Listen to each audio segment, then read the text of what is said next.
നഗരസഭയുടെ ദുർഭരണത്തിനെതിരെ മുസ്ലിം ലീഗിന്റെ നേതൃത്വത്തിൽ നഗരസഭാ ഓഫീസിലേക്ക് മാർച്ച് നടത്തി. ഇന്ന് കാലത്ത് ഒറ്റപ്പാലം മുസ്ലിം ലീഗ് ആസ്ഥാനത്തു നിന്നും ആരംഭിച്ച മാർച്ച് നഗരസഭയുടെ മുൻപിൽ പോലീസ് തടഞ്ഞു. തുടർന്ന് പ്രവർത്തകർ പ്രതിഷേധ ധർണ നടത്തി. ധർണയുടെ ഉദ്ഘാടനം മുസ്ലിം ലീഗ് ജില്ലാ കമ്മിറ്റി പ്രസിഡന്റ് മരക്കാർ മൗലവി മാരായി മംഗലം നിർവഹിച്ചു. PMA ജലീൽ, നഗരസഭാ കൗൺസിലർമാരും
മുസ്ലിം ലീഗിന്റെ കൗൺസിലർമാർ പലതവണ ആവർത്തിച്ചിട്ടും ഭരണകർത്താക്കളുടെ ധിക്കാരമെന്നത് രൂപത്തിൽ ഏകപക്ഷീയമായ ഒരു പോക്കാണ് ഭൂരിപക്ഷം പോലുമില്ലാത്ത ഈ ഭരണസമിതി കഴിഞ്ഞ 3 വർഷക്കാലമായി ഒറ്റപ്പാലത്ത് നടമാടിക്കൊണ്ടിരിക്കുന്നത്. ഇതിനെതിരെ നിരന്തരമായ സമരങ്ങൾക്ക് മുസ്ലിം ലീഗിന്റെ നഗരസഭാ പ്രസിഡന്റ് മുൻ വൈസ് ചെയർമാൻ PMA ജലീലിന്റെ നേതൃത്വത്തിൽ പല തവണകളായി ഈ ഭരണസിരാ കേന്ദ്രങ്ങളിലേക്ക് ഒട്ടനവധി സമരങ്ങൾ നമ്മൾ നയിച്ചിട്ടുണ്ട്. ഈ സമരങ്ങളിലെല്ലാം ഭരണകർത്താക്കളും ഉദ്യോഗവർഗങ്ങളും നമുക്ക് തരുന്ന ഉറപ്പുകൾ കാറ്റിൽ പറക്കുന്ന പ്രവണതയാണ്.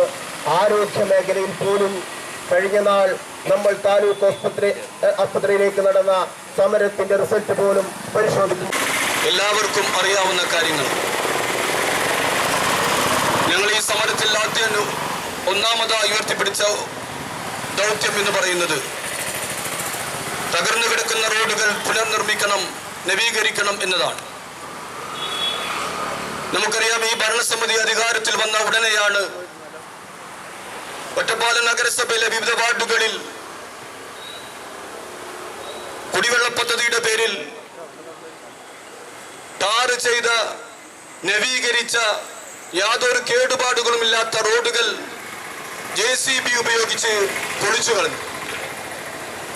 ഞങ്ങൾ അന്നും പറഞ്ഞു, നിങ്ങൾ പൊളിക്കുന്നതിൽ ഞങ്ങൾക്ക് വിരോധമില്ല, പക്ഷേ ബദൽ സംവിധാനം ഉണ്ടാവണം എന്ന് പറഞ്ഞപ്പോ നഗരസഭയുടെ ചെയർപേഴ്സൺ, നഗരസഭയുടെ സെക്രട്ടറി ഉൾപ്പെടെയുള്ള ആളുകൾ പറഞ്ഞത് അതിന് പദ്ധതിയിൽ പണം വയ്ക്കും, ഉടനെ തന്നെ അത് പൂർവ്വസ്ഥിതിയിലാക്കുമെന്നാണ് പറഞ്ഞത്. റോഡുകൾ പൊളിച്ചിട്ടിട്ട് വർഷം. പ്രിയപ്പെട്ട നേതാക്കന്മാരെ, സഹപ്രവർത്തകന്മാരെ,